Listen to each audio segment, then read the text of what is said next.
สวัสดีครับพ่อแม่พี่น้องสวัสดีFCทุกท่านเนาะค่ะกลับมาพบมาพอกับเจตาพารวยคือเขาค่ะในทางช่อง YouTube คลิปนี้เจตาจะว่างแนวทางของลาวพัฒนาค่ะลาวพัฒนาออกวันที่สอง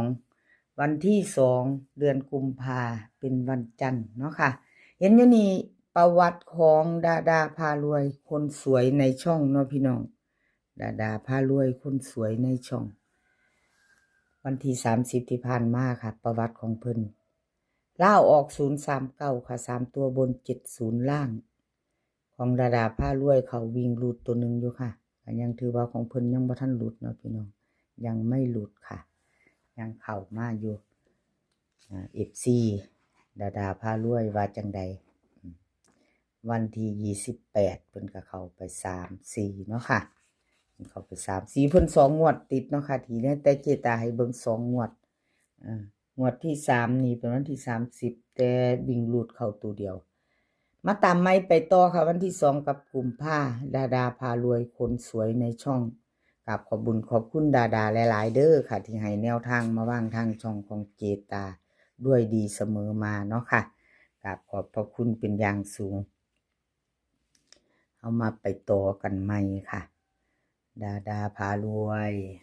คนสวยในช่องวิ่งรูดค่ะเพื่อนในมา1กับ2ตัว2หางค่ะเหมือนเดิมเป็น4หางกับเพิ่นกลับให้1 2 2 1 4 5 5 4ค่ะ3ตัว1หาง1 4 5 4ตัว1หาง2 1 4 5ค่ะ4ตัวจับตามองของดาคนสวยวิ่งรูดเพิ่นก็วงกลมให้ถึง2ตัวเด้อค่ะ1กับ2จับตามองของดา1 2ค่ะกับ4 5เด่นเน้น2หางเนาะค่ะแล้วก็3ตัว1 4 5 4ตัวค่ะ2 1 4 5ดาพารวยงวดก่อนๆนี่ก็เกือบเนาะพี่น้อง4ตัว3ตัวของเพิ่นอะไรก็เกิดขึ้นได้เนาะค่ะเฮาก็มาลุ้นกันใหม่ไปต่อใครชอบก็จัดขัดก็ผ่านเนาะค่ะชอบก็จัดขัดก็ผ่านเลขทุกตัวเอามาวางเพื่อเป็นแนวทางค่ะโปรดใช้วิจารณญาณในการรับชมเป็นอย่างสูงคลิปนี้3เซียนดังเด้อค่ะ3เซียนดังจะมีดาพารวยน้อยนำโชคแล้วก็เลขล็อกอุดรค่ะมี3เซียนดังไปจะตามของไผชอบของผู้ใดก็ถ้าล่อรุ่นล่อฟังล่อชมไปน้ำกันเนาะค่ะชมไปน้ำกันแนวทางของแต่ละเซียนเนาะพี่น้องเฮาชอบของผู้ใดเฮาก็จัดของผู้นั้นเอาที่เฮาสอบเฮามักเอาแคปหน้าจอของดามาดาพารวยนะคะคนสวยในช่องแล้วเฮาก็ไปต่อเนาะไปต่อค่ะน้อยนำโชคน้อยนำโชควันที่30ที่ผ่านมา039ค่ะ3ตัวบน70ล่าง2ตัวบน3ตัวบ่เข้าบ่เดินค่ะครับขอโทษขออภัย FC ที่รับชมรับฟังแล้วก็ขออภัยแทนน้อยนำโชคเนาะค่ะที่แนวทางเพิ่นหลุดไป2งวดติดหลุดแล้วหลุดเลยค่ะเอามาไปเดือนใหม่วันที่ใหม่ค่ะพี่น้องน้อยนำโชคแนวทางใหม่เดือนใหม่วันใหม่แล้วเนาะเดือนกุมภาน้อยนำโชคไปเที่ยวลาวพัฒนาข้ามโค้งไปเดือนใหม่แล้วเนาะค่ะน้อยนำโชคลาวพัฒนาค่ะวันที่2ที่จะถึงนี้เนาะเจตาลงให้ก่อน1วันเนาะค่ะเป็นวันจันทร์ลาวออกวิ่งรูดของเพิ่นค่ะให้มา1กับ7 2ตัว4หางค่ะ14157372เบิ้ลค่ะ1177 3ตัวค่ะ173 714 772วิ่งรูดค่ะ1กับ7วงกลมให้ทอกัน2ตัว14กับ 723ตัวเน้น1หาง714ค่ะใครจะต่อกับอ้อน้อยน้ำโชคแคปหน้าจอค่ะแคปหน้าจอไว้กราบขอบบุญขอบคุณอ้อน้อยน้ำโชคหลายๆเด้อค่ะที่ให้แนวทางมาบ้างทางช่องของเจตาเนาะค่ะกราบขอบพระคุณเป็นอย่างสูงเนาะอ้อน้อยนำโชคเพิ่นก็ให้มาตลอดเนาะค่ะแนวทางของเพิ่นขอบบุญขอบคุณหลายๆค่ะชอบในทางเดียวกันเนาะผู้ใดชอบคำนวณเนาะค่ะแอดเข้ามาได้ทางช่องของเจตาเนาะชอบคำนวณชอบแนวทางเดียวกันเนาะค่ะเอาแคปหน้าจอของอ้อน้อยนำโชคแล้วไปต่อค่ะเอามาไปต่อเป็นของเลขล็อกอุดรค่ะ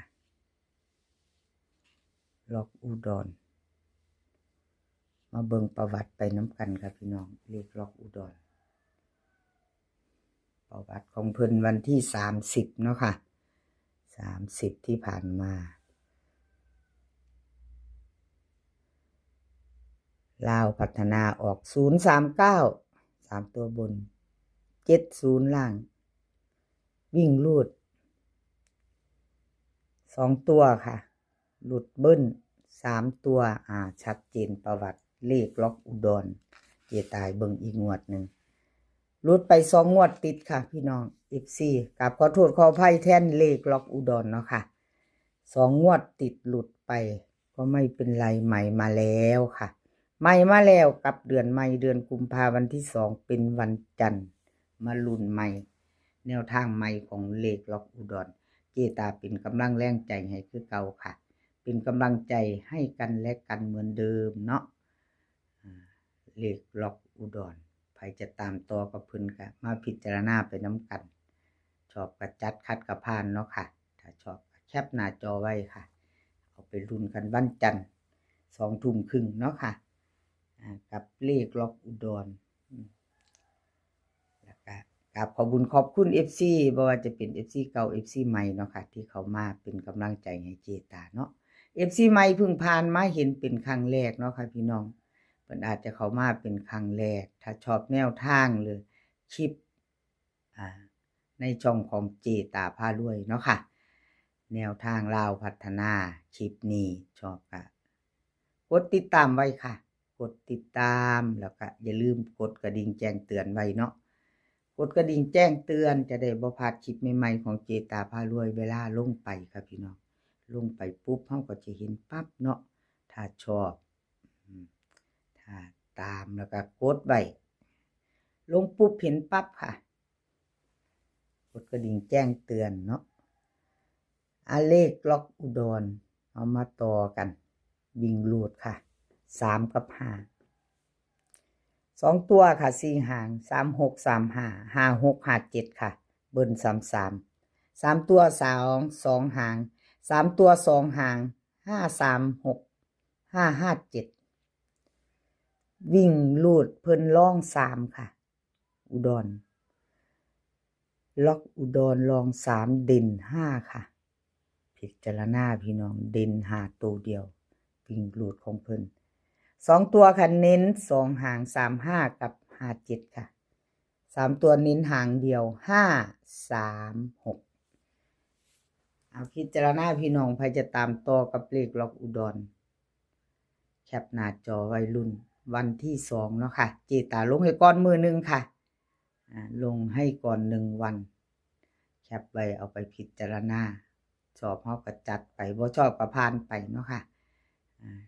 ขอบบุญขอบคุณเลขล็อกอุดรหลายๆเด้อค่ะที่ให้แนวทางมาวางทางช่องของเจตาเนาะคลิปนี้ก็ขอให้พี่น้องโชคดีค่ะขอให้โชคดีกับลาวพัฒนาวันที่2 20:30เป็นวันจันทร์เนาะค่ะให้โชคดีกันทุกคนมื้อนี้ก็ขอให้มีความสุขขอสุขภาพร่างกายแข็งแรงกันทุกคนค่ะสุขภาพย่อมมาก่อนเสมออากาศเปลี่ยนแปลงดีก็ดูแลสุขภาพกันดีๆค่ะ เดินทางไปไสก็ขอให้ปลอดภัยเดินทางไปขอให้มีโชคกลับมาก็ขอให้มีชัยค่ะคลิปหน้าพอกันใหม่คลิปนี้ก็สวัสดีค่ะ